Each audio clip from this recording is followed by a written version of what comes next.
इस कहानी से सीख मिलता है कि दोसर पर विश्वास न करे के, अपन काम अपने ढंग से करते रहे के। दोस्तों, मैंने अभी एक कहानी देखा जिसमें बताया गया था कि एक कौवा का राजा था जो कौवा दिन में देखता है, और एक उल्लू का राजा था जो उल्लू रात में देखता है। और दोनों में जब फाइट हुआ तो दोनों में कुछ न कुछ नुकसान हो ही जाता था। कुछ संख्या उनका कमने लगा, कभी उनका संख्या कमने लगा तो दोनों का संख्या कमने लगा था। तो ऐसे में एक तरकीब सूझा कौवा को। कौवा ने एक कौवा बोला कि उसको राजा चुन लो।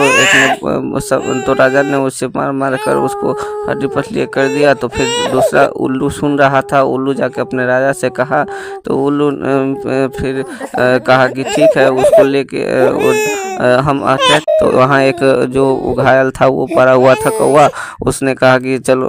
और उल्लू ने सुना तो उल्लू को दया हो गया। और फिर उसके बाद उसने राजा से कहा कि अब ठंडी बहुत आ रही है, वहाँ पे मैं चुन चुन कर लकड़ियाँ इकट्ठा कर देता हूँ गुफा के नज़दीक।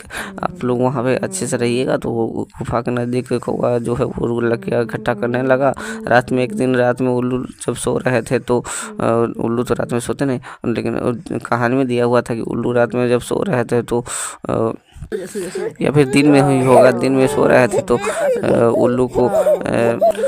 उल्लू को सोता पाकर कौवा ने एक जलती हुई तिल्ली उस जहाँ पे लकड़ियाँ रखा हुआ था वहाँ पे रख दिया, मुंह पर, गुफा के मुंह पे, और वो सब जलकर मर गए। तो इससे यही पता चलता है कि जो अपना है वही अपना है, बाकी सब सपना है।